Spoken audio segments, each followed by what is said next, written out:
बाबा करण करावनहार है। हम उसकी मदद से, उसकी शक्तियों से जिम्मेदारियों को कर रहे हैं, निभा रहे हैं। ये गुड फीलिंग हमें अपने पास रखनी है। और कोई बात सुनाए? हल्के रहना है बहुत। क्या सामान लेंगे? वही जो रोज बाबा कह रहे हैं आजकल, मैं तो बेफिक्र बादशाह हूं। जो किसी के लिए बाबा ने साकार में कहा था, किसी की प्रैक्टिकल घटना थी, अम्मा मरे ना, जरूरी नहीं आप हलवाई खाएं, खाने ना लगना। बेफिक्र बादशाह। जैसे दादी जानकी को बाबा कहते थे ना, क्या मस्त फकीर, कोई चिंता नहीं, नाम रखा हुआ था दादी का बाबा ने। ये तो मस्त फकीर है।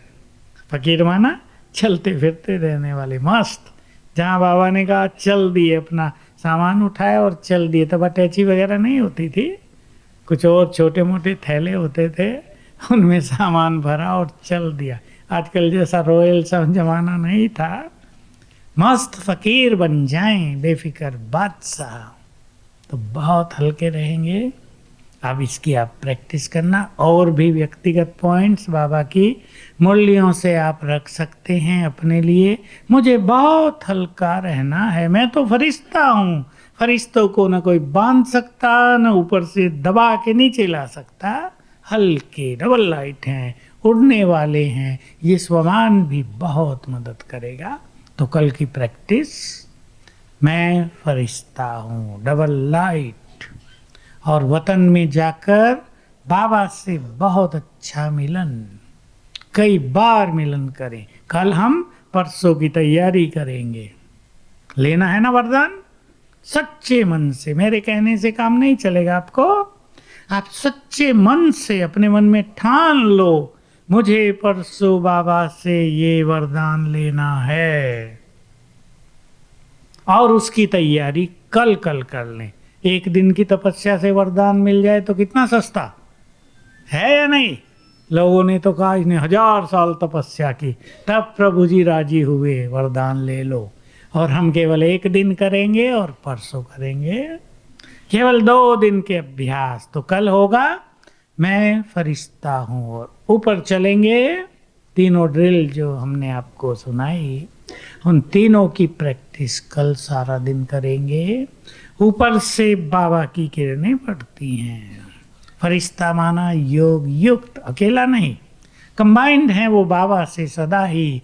चाहे उनके ऊपर बाबा की किरणें आती रहती हैं, चाहे बाबा उनके सिर पर छत्र छाया है। परसों बाबा का दिन, सवेरे से ही वही अभ्यास। ऊपर से बाबा की किरणें आएंगी बहुत। वो दिन बाबा प्यार भी सबको बहुत देता है। कई बार सबने मुरली सुनी है, कितनों के आंसुओं के मोतियों की माला बाबा के गले में पड़ रही थी, क्योंकि बहुत प्यार से अनेक आत्माएं बाबा को याद करती हैं। वो दिन बाबा के अव्यक्त होने का है। बाबा हमने तो आपको देखा ही नहीं, आप तो बिना मिले ही हमसे चले गए। कितना अच्छा होता हम भी साकार में आपके पास होते। एक बहुत सुंदर दृश्य मुझे याद आ रहा है, कहो तो सुना दूं। बाबा जब अव्यक्त हुए, कुछ ही दिन बीते थे, तो भोग लगा जब बाबा को, गुलजार दादी ने ही भोग लगाया, तो एक छोटा सा सुंदर संदेश आया।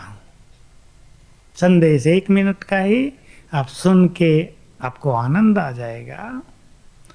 कुछ गोपियां खड़ी थी एक तरफ, गोपियां आप समझते हो ना, बांधेली माताएं जो बाबा के प्यार में आंसू बहाती हैं। दूसरी तरफ कुछ पुरानी बहनें खड़ी थी, जो उस समय वहां मौजूद थी जब बाबा ने देह छोड़ा था और बाबा की चिता को अग्नि दी गई थी। तो बांधेलियां उनको उल्हना दे रही थी, गोपियां तुम कैसे हो, हम अगर वहां होते तो जिंदे चिता पर कूद जाते। हम तब छोटे थे, पर सोचते रहे बाबा ने सीन क्यों दिखाया। कोई कूद तो सकता नहीं था वहाँ, सबको रोक दिया गया था, अंदर बंद कर दिया गया था। कईयों को तो देखने की भी छुट्टी नहीं दी गई थी, क्योंकि बहुत इमोशनल वो सीन हो गया था, अति इमोशनल। किसी की मृत्यु पे वैसे ही इमोशनल सीन हो जाता है, और वो तो फिर प्रजापिता ब्रह्मा, जगत पिता, और जिसने अनेक आत्माओं को न कहेंगे, मनुष्यों को छोटे से बड़ा किया था, उनकी पालना की थी, उन्हें घी पिलाया था, रोज शहद चटाया था बच्चों को, तो उनके प्यार में वो बहुत मगन रहते ही थे। तो परसों हम बहुत प्यार से बाबा को सवेरे से याद करेंगे। एक संकल्प देता हूं आपको, सभी पीछे मैंने दिया था, परसों विशेष रूप से सवेरे से ही उसके प्यार में मग्न होने के लिए उनके उपकारों को याद करेंगे। कितने उपकार किए हैं बाबा ने हम पर। दोनों बाबा अब साथ काम करते हैं, अकेले नहीं। कितने उपकार किए, हमें नया जीवन दिया है। आज मुझे कोई सुना रहे थे, मैं सोच रहा था, काम बाबा का नाम हमारा। एक बहन आई, माता है पर छोटी सी, कहा मैं सुसाइड करने जा रही थी, फंदा लगा दिया था पंखे में या कहाँ, तैयार थी लटकने के लिए, पता नहीं मैंने कहाँ से फ़ोन कर दिया उसको। कहा फ़ोन सुनते ही मेरा विचार बदल गया और मैंने फंदा वंदा खोला, सब कुछ ठीक हो गया। मैं सोच रहा था आत्मा यहाँ बैठी है वो बहन, तो उसको बाबा को कितना शुक्रिया करना चाहिए, उसके उपकार ने उसको नया जीवन दिया। मैंने फ़ोन किया, मैंने थोड़ा किया था, मैं उस टाइम क्यों फ़ोन करूँगा किसी को, वो बाबा ने करा है ना। हो सकता है भूल से दब गया उसका नंबर, कभी ऐसा भी हो जाता है। ऐसे 2-4 केस हुए।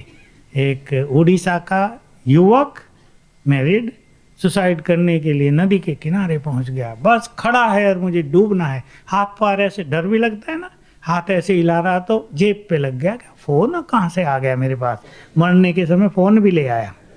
तो मुझे फ़ोन किया, मैं मरने आ गया हूँ, नदी के किनारे खड़ा हूँ। तो मैं तो हंसी की, मैंने कहा कूदो ना, फिर कौन मना कर रहा है। कहता डर लग रहा है बहुत। मैंने कहा तो घर वापस जाओ, तुम्हें अनेकों को जीवन देना है।